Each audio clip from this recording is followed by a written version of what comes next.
Rickshaw.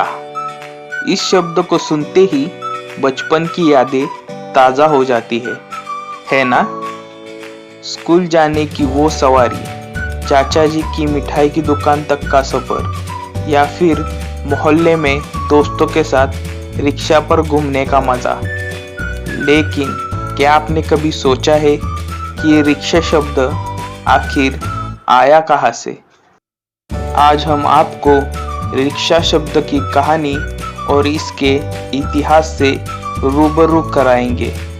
आप जानकर हैरान रह जाएंगे कि ये शब्द न तो हिंदी का है और न ही अंग्रेजी का। तो चलिए जानते हैं।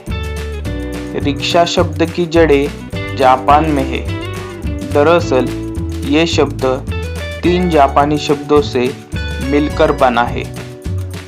जिन यानी मनुष्य, रिकी यानी शक्ति और शा यानी वाहन। जब इन तीनों को मिलाते हैं तो बनता है जिन रिक्शा, जिसका मतलब है मनुष्य की शक्ति से चलने वाला वाहन। 1879 में जापान में पहली बार मानव शक्ति से चलने वाले ये रिक्शा देखने को मिले। धीरे धीरे ये ब्रिटिश उपनिवेशों में पहुंच गए। भारत में इन्हें 19वीं सदी के अंत में लाया गया। उस समय गरीब लोग अंग्रेजों को इन रिक्शों में बैठाकर एक जगह से दूसरी जगह ले जाते थे।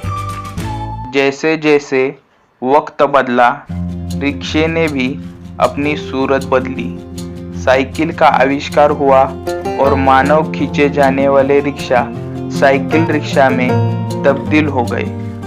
20वीं सदी में भारत के शहरों और गांवों की सड़कों पर साइकिल रिक्शा हर जगह दिखाई देने लगे। भारत के अलग अलग हिस्सों में इसे अलग नामों से पुकारा जाता था। बंगाल में इसे रिक्शा कहा जाता है और हिंदी में इसे रिक्शा।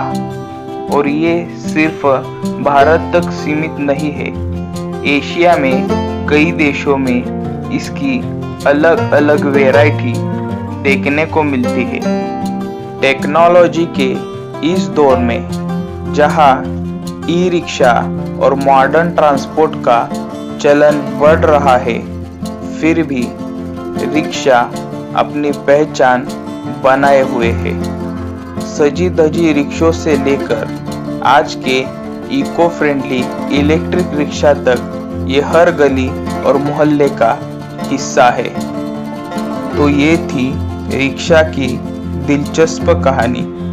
एक ऐसा साधन जो सिर्फ सफर का जरिया नहीं बल्कि हमारी यादों का हिस्सा है।